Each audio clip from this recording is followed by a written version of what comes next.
Η ιδιοπαθή σχολίωση δεν είναι σπάνια. 1 στα 30 περίπου παιδιά θα εμφανίσουν σχολίωση μέχρι την ηλικία των 14 ετών. Δεν εμφανίζεται απότομα, αλλά σταδιακά.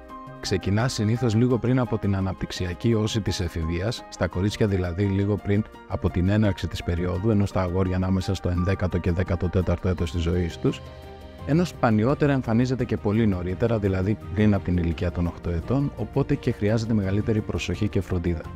9 στα 10 παιδιά με εμφανή κοινή ιδιοπαθή σχολίωση είναι κορίτσια.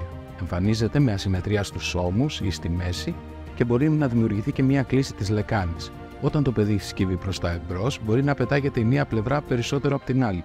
Αυτά τα σημεία θα πρέπει να τα ελέγχουν οι γονείς τουλάχιστον ανά 3 μήνες.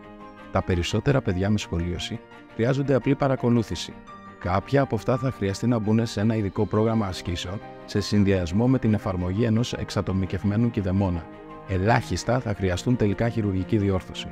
Το πιο σημαντικό για την επιτυχή έκβαση της θεραπείας είναι η επιλογή ενός εξειδικευμένου χειρουργού σχολίωσης, ο οποίος θα σας κατευθύνει στις κατάλληλες και τις πιο αποτελεσματικές θεραπείες για το παιδί σας.